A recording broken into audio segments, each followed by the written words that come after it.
Hey everyone, welcome to our small footprint. My name is Nyssa. If you're new here, we are a large family living off-grid in Australia, and we are doing some daily-ish videos for December. Sort of a Vlogmas thing, but mostly it's an excuse to make something interesting or tasty, a lot of desserts in the month of December, instead of trying to cram it all into that week over Christmas, New Year's, when we don't need it all at once and it's a lot of stress.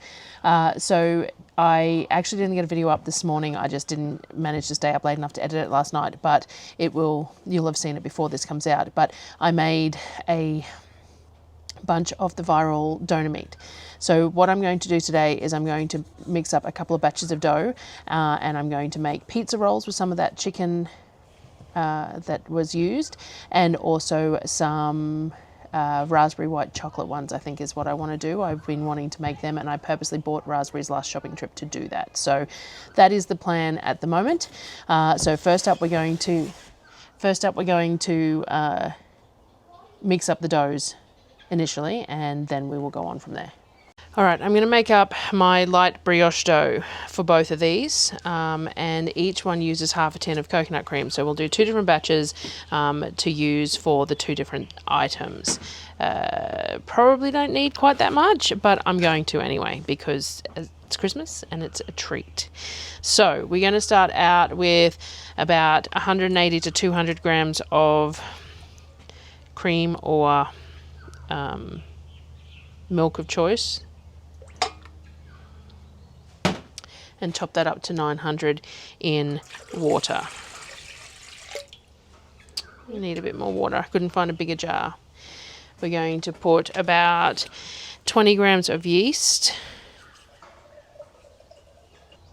So we'll take that to 920 now that I added that 20 grams. Oops, a little bit over. Can you top that up for me again, please? We're going to do about 100 grams of oil.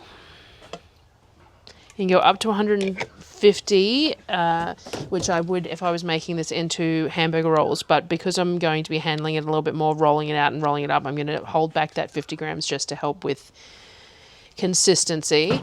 We do need some sugar, but we're out of raw sugar, which I had forgotten. So we're going to have to use coconut sugar, which is just going to colour the dough a little bit, but that's fine. Up to about 150 grams, we're going to use, I'll use 150 grams in the sweet dough, and I'll only use about 50 in this savoury one.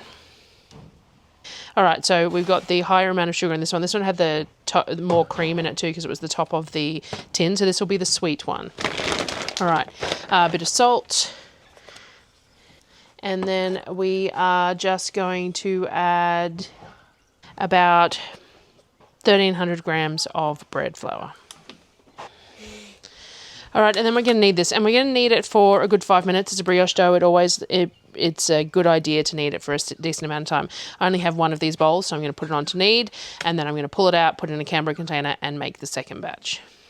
Now, these doughs are always pretty slack, pretty wet, the brioche style doughs, but I really like them that way, and so long as you let them proof long enough, they are very handleable, but they don't come together quite the same way as a unenriched dough. And you can add more flour if you feel that you need a bit more structure to the dough to work with it. You can, but I'm pretty used to working with these doughs now, and I could knead it for longer. You could knead it for 25-30 minutes and it will really build up that gluten structure, which brioche doughs benefit from, but my mixer won't run for that long without overheating for a start, and also I want to do 2 batches. So this is what we do, and we manage quite well considering with the structure of the dough. Now the only problem is that I cannot find any of my other dough scrapers, and this one is straight, which isn't great for getting out of a bowl. I'm having to use the back edge of it to scrape the bowls, which isn't ideal, but I actually got an IKEA order delivered to Mum's, and I put a couple of extra dough scrapers in there, so hopefully, but yeah, This is all I've got at the moment. So we've got that batch in there. We've oiled the container, oiled the top of it, and we're just going to let it do its thing. I'm just going to bring it together a little bit, but it's actually it's soft, but it's not overly sticky, and it's nice and malleable. So I'm happy with that texture. So I'm just going to repeat the process and do a second batch with a little bit less sugar, possibly hold back the water just a little bit as well. All right, I got one of the kids looking for the raspberries in the freezer for me, and we're going to mix up the middle. I'm just softening some butter because I forgot to pull it out. So I've just got it on 40 degrees in the Thermomix, just softening a little bit, and then I'm going to do that. Thank you. Enough.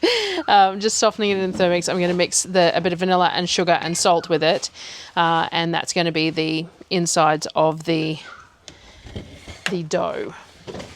So the dough is doubled.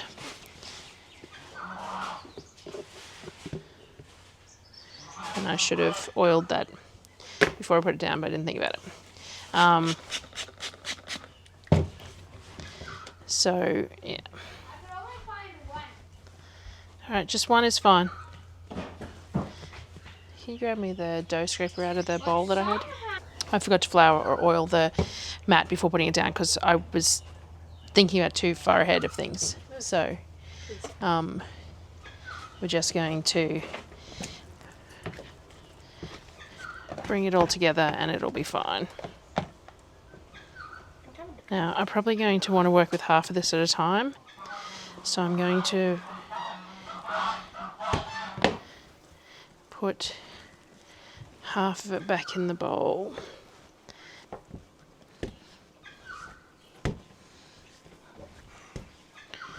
Just going to work it enough to make it less tacky. All right, and I will get a bit of flour to put on the surface to make rolling it easier. That will work. All right. So now I'm going to roll this out into where my rolling pin is. So why not have a shower whilst we're doing it? All right. So I'm just going to roll this out. And wash my hands.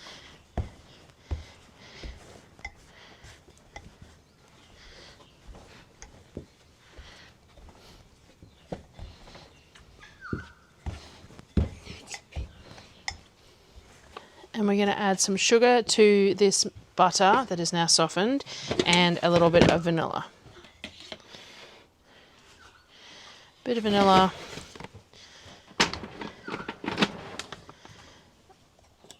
Pinch of salt. All right, so we've got the creamed butter and sugar together, and we're just going to use half of this on this one. It's probably a bit firmer than I'd like to be spreading on the dough, but we will make it work. All right, and then we're just going to crumble some raspberries sparingly over the top. We don't want too much. And then I've got, these happen to be sugar-free, but they just are nice little white chocolate chips, small ones, so they will work for that. All right, and then we're going to roll it. Now this dough is pretty loose, and I probably could have refrigerated it a bit, and that might have stiffened it up a little bit, but we're going to work with what we've got. Why do you put oil on your hands? Because it stops the dough from sticking. Now, if you roll the outside edges together and then bring the middle in, then you end up with it nice and even at the edges. So that's what we're doing. And then we're just going to bring this bit over and pinch it, though it's got a bit more flour on it than I would like, so it's not sticking real well, which is the problem with using flour on your surfaces. And then let's just put the seam on the bottom like that, and we're going to use a serrated knife to slice it up. Could you find my good bread knife, please? What handle? Yeah. And then we'll place it on the tray, let it proof a little bit longer. Yes, we could have refrigerated this dough in between this step a little bit, because it is actually warmer today than I expected it to be, which would have made the dough easier to roll out and handle, but we will deal with what we've got. And we'll cut them into about 12, so we got 24 out of the batch. And yeah, this dough is a bit wibbly wobbly, but it's going to be a really nice soft dough to eat. And then when we place them on the tray, we make sure that those join bits are pointing towards another roll, not towards the outside. And then as they proof, they'll proof into each other, and the joins will close up somewhat. Because I have the savory buns to do as well, what I might actually do is put the other half of this sweet dough in the fridge for the moment.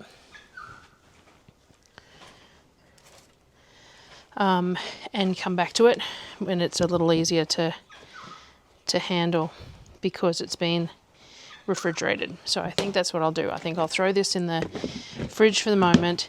That means my filling will get softer as well. So I'll leave that there to come down to room temperature.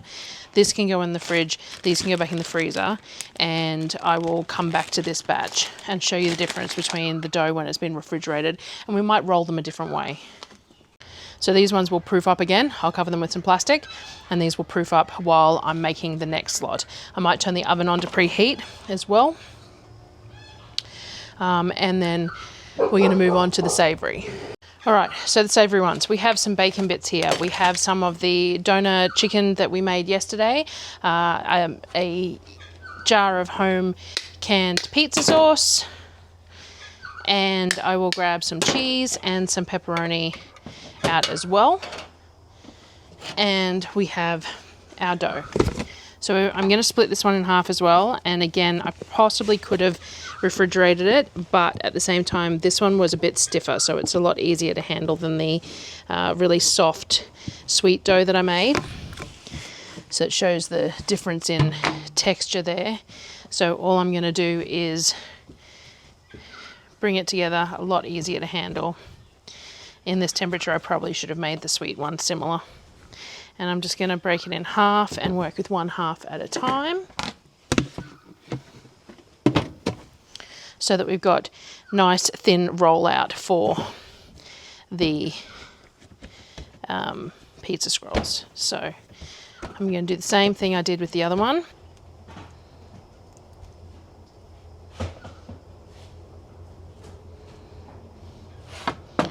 All right, we've got some bacon bits, and we've got the doner chicken that I'm going to crumble up as well, and we've still got plenty of the pepperoni from the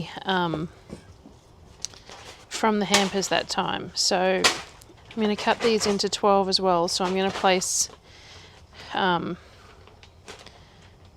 rows of 12, that way it'll make it easier to cut. I won't be cutting through the pepperoni,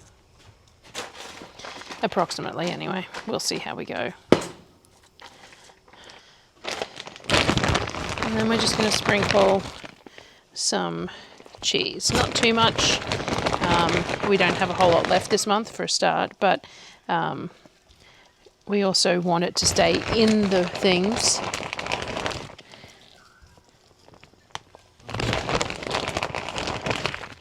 I do think I've got possibly some Mexican cheese or something left over as well that I can use on the other one, because I didn't realize I was as low as I am on cheese. All right, so we've done that. Now we're going to roll them as tight as we can.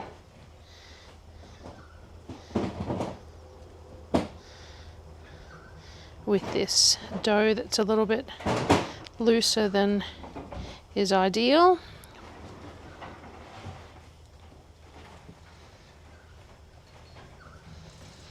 What I might do is, because I think I've run out of cheese, is put the other half of this dough in the fridge too. And Darryl is out at the moment, so I'll get him to grab me some on his way home. So that I can make the other batch the most of. I think that's what I'll do, because it just won't be the same without cheese. And this is the first time I've made it with real cheese, because the kids normally have it with dairy-free cheese, so it'll be a treat. So I think that's what I'll do. I think I'll just put the rest of the dough in the fridge. Can you put the rest of that back in the fridge, please? And we'll just do one tray of these for the moment, which is plenty for the people who are home anyway.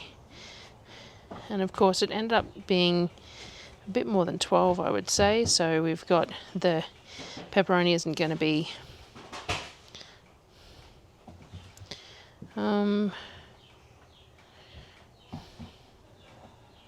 yeah, I think I'll... Can you grab me another baking tray, please, Kavik? So we're just going to lay these on the baking tray, let them proof for a little bit too. I'll bring you back. But they are going to be very tasty. I might sprinkle a little bit of bacon just on the top of them as well to crisp up as they're cooking. All right, so these are puffed up nicely. I'm not going to leave them too long. It's just too hot at the moment. So this is what we're going to do. I might even throw the pizza ones in as well, because if they're a little bit more dense, it doesn't matter, because they're the savory ones and they will proof in the oven that last little bit too, especially this dough. So all the other dough is in the fridge now, and we will come back to it. And I might try doing a twist version of this, and I'll show that to you when the dough's a little bit more handleable. I'll show them to you when they're done. Right, and this is what they look like out of the oven. I'm putting it just a bit of an egg wash on it. The egg cooks on contact with the heat, so it's fine. It's our eggs, and I grabbed the freshest ones we had. Which they were on the top and the bottom one. And it'll just make it nice and shiny. If I did have some pearl sugar, but I'm not real sure where it is. Do you know where those little pearly sugars are, the little round white ones? Because that's always nice sprinkled on top, but I missed to, but it doesn't need it. So the dough definitely spread a bit. I could have put it in a pan that they would sit closer together. The other ones I'm going to do my mic wasn't on. Hopefully the sound was okay for that little snippet. If I put them in a pan and put them closer together, they would look more like this. So they've spread out a little bit because the dough was a little bit lax, but this is going to taste good regardless. And I will try the twisty ones with the other half of the dough, which it will be not quite as warm. So we will let these cool a little bit, and then we will give them a go. Right. And this is the savoury ones. So this is going to be lunch. And again, we're just going to brush them with a little bit of egg, which will cook. It will keep them nice and soft and shiny. And then we're going to have lunch. I need to do the other lots of dough and whatever else I've got going on today. I've got some things in the 3D printer. We're doing hair cutting today. So there's a few bits and pieces, but this is what they look like, and I will give you some snippets of the other ones as well. Super simple, and you don't have to use an enriched dough, which makes it even easier. But the enriched dough is just really, really soft, which is just really nice. It's less important with these savoury ones, but with the fruit ones, having that really soft dough is just wonderful. So this is what the savoury ones look like as well. Did I? I missed one, did I? There we go. Alright, so Darryl brought me some more cheese home. We've spent the afternoon doing a myriad of things that weren't kitchen stuff. We have leftover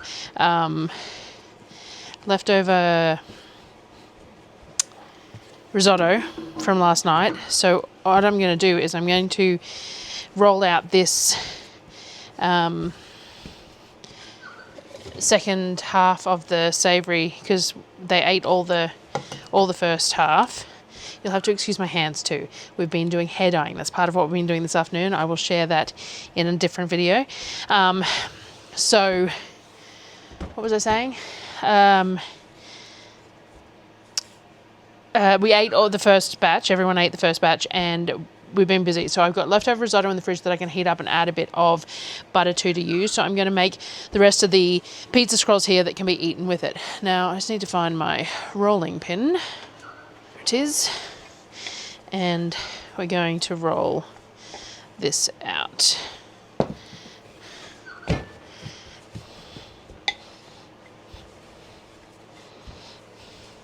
Now it's been in the fridge since I did the first lot, so it's been at least a few hours, which has made it proof and fall a little bit, but that's fine because it's that nice soft brioche dough and it's for pizza rolls. It's not that big a deal. It doesn't have to hold itself excessively. If I had have thought about it and was going to put it in the fridge, I probably would have reduced the yeast that I was using. But I wasn't thinking about it at the time, so we just used the standard recipe, and then forgetting about how hard it is to juggle that amount of dough, the double batch, when it's as hot as it is at the moment. So anyway, we got there in the end. This has been in the fridge. It will make it a whole lot easier to handle. I'm running out of space as per usual, and we've been doing all the hair dyeing and stuff here, so I had to clean up all the hair and the dye and, you know, but it's good lighting. It's got my stool, all the rest of it. So anyway, that looks pretty good to me. So I'm going to do the same as what I did last time. I have my pizza sauce. I'm just going to spread out, leaving a gap up the top and making sure I take it to the rest of the edges. I might turn the oven on to preheat so that when I put these on a tray they can sit above the oven to do their next proof. Because the dough is cold, it's going to take a bit longer. Alright, we're going to do exactly what we did last time because everyone really enjoyed them. So we've got these cheap bacon bits, which are not the greatest bacon bits. They're definitely bits of cuts that they couldn't cut to be like middle bacon or shortcut bacon or whatever else, but they work perfectly in this sort of thing. Bacon bits. We've got the doner chicken to use. I don't know if you can hear that in the background, but Lamington's trying to shed her coat. She's a self-shedding sheep. And so she's finding every rough surface she possibly can and rubbing herself against it to try and help shed some of that wool. I was wondering if there was something that I could rig up to a fence somewhere, like, you know, like I know cows, you've got those round things that they use to scratch themselves on that you can put around posts and stuff. I don't know what they're made out of, if they're bristles or silicone or whatever they are. I wonder if there's something similar that you can use on surfaces for the sheep to help pull that excess wool off. I'm not sure. I've been meaning to have a look and I keep on forgetting. All right, so we've got chicken and bacon. I'm going to grab the salami and the cheese. All right, we've got our pepperoni, and I'm just going to lay out as well. And then Darryl grabbed me some cheese, just the cheap stuff from Foodworks. And now that the kids are eating cheese on their pizzas and stuff, I will need to bump my base quantity of cheese that I buy each shopping period. I think I did this month actually. I think normally I just buy like the 2 by 1 kilo bags, and I think this month I bought 4 of them. But we've gone through all of it with the fact that I'm adding cheese to some of the kids' stuff, and they're very much enjoying it, and they seem to be tolerating it okay. So we will see in the long run if we have any repercussions, but for the moment, cheese is one thing that I have introduced pretty solidly back, I still use nutritional yeast in some things, and I still reduce the amount of dairy where I can, because they're used to it and it's normal. But it has been nice to add some parmesan to things like the risotto that I made last night, some parmesan to that, and the cheese to things like this, because dairy-free cheese just doesn't work quite as well in this sort of a thing, because it just doesn't melt the same way. I got very good at making alternatives, and the kids got very used to those alternatives, but it is much nicer to have the option for things like cheese, the real cheese and something like this. And it's not even the taste, because I can make some dairy-free cheese that has all the elements of a flavour of a cheese. It's the texture. The texture of melted cheese is really hard to replicate. So, expensive bag of cheese, mind you, from local. Though Darryl is off to Pittsworth at the moment to pick up Mercury after she's been sexed.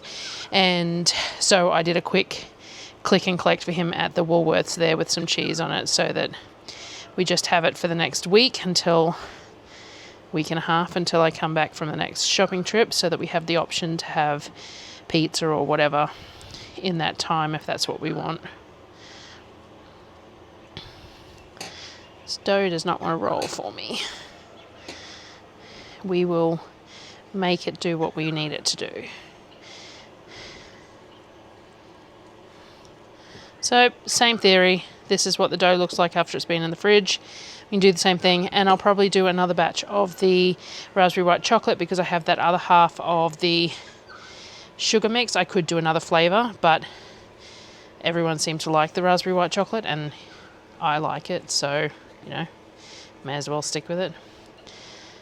Now, I used a fair bit of flour on this dough because it's been in the fridge, and of course that means that the pinched edge doesn't stick very well, but that's fine, because we will just put it on the tray in a way that it holds itself. So we're going to turn it over so that the joined edge is down, and I've stuffed these a bit more than the last lot because these are going to be part of dinner rather than lunch. And I will cut these up and I'll bake them. I'll take a photo of these once they're done. The other ones I was going to show you the different style of twist, so I'm still getting there on those, but for the moment this is the next batch of these. I'm going to preheat the oven and get them proofed and get them in the oven to have alongside risotto and whatever for dinner. Alright, we've got the second set of dough spread out as thin as I can comfortably make it, and I've got the second half of the sugar and butter mix that is plenty soft enough to spread now. So we're just going to do a layer of that. I do need to get the raspberries out of the freezer. I opened the freezer to put something in it, and then realised I needed to get something out of it as well, except that, you know how it like suction locks when you've opened it and then closed it, and I couldn't get it back open, so I needed to leave it for a minute, so I will go back up to grab it in a sec. But in the meantime, we do a nice solid coating of this very heavy on the sugar insides, which I don't normally do. If you've ever seen me make cinnamon rolls or whatever, I go a lot lighter on the sugar just because I can. Apple custard is one of my favourites when it comes to these scrolls, and I use the thick vanilla custard and the apples to carry the sweetness rather than extra sugar. And even my cinnamon rolls, I tend to hold back a little bit on the sugar. Sometimes especially if I'm doing like a cream cheese icing or something. But raspberries are pretty tart, and it's Christmas. So that's why we're going to all this effort and making all these fancy high sugar treats that I don't necessarily make the rest of the year. We're making the most of it being December and using it as an excuse. And what is really great about my house is that there are 7 of us. So even when I make a couple of different treats, each week, as I am doing, we're all only eating small portions of them. And I think that that's why it works too. Like, if there was only 2 of you in the house, you couldn't make all of this because you'd never get it eaten, but you shouldn't get it all eaten either. All right, and some of these, which worked out really well. As I said, they're the sugar-free ones, but it was just, I bought them to do something for Darryl, and I don't remember what, and they're just the nice shaped white chocolate ones, and raspberry white chocolate is one of my favourite flavours. And I have just filled this how I would normally do the other style without thinking, oh well, we'll have a little bit of a blank parted dough. So instead of the normal rolling it, I'm going to fold it in thirds like that and like that, just like that. Alright, and I'm just going to clean my bench, so it's going to go off the mat a little bit, but it'll be fine. Like that. That's all I'm going to do. I don't want to push the dough too hard because it's been frozen for a start, but fridged for a start, but also those chocolate chips have sharp points on them, so I don't want them to pierce the dough. So we've got it like that. Now, the next step is to cut it into strips. So we just want strips like that, and then I'm never superb at this, but basically we turn it into a little knot. It would normally be a little bit longer. As I said, I don't want to push the dough too hard, but you just sort of over and under and tuck, and you've got these little knot things. Mine will not be particularly uniform, but it's just another interesting way to shape them. So I will put all these on a board, on a rack, on a tray, and I will show them to you as they proof. My very unevenly twisted, but these will be super tasty, and the way that the layers end up flaring like that, it works really well. So proofing these and the other ones, they won't take long, and then we're going to cook them off, and then I'll show them to you, and that will probably be the end of this particular video. So another day in the kitchen. My back is killing me. So, second batch. Now, I did these sort of like a pull apart, which I think has worked out quite well, to have them that close together and stacked in like that little bit thinner cut and that sort of thing. So that is the second batch of the pizza scrolls, which we will have with the leftovers for dinner, the leftover chicken, leftover risotto, things like that. I realized that I did defrost some chicken breasts I need to do something with. I'll do that first thing tomorrow. But these are those, and my very all over the place raspberry buns as well, which will be super tasty, even if they aren't as attractive as they could be.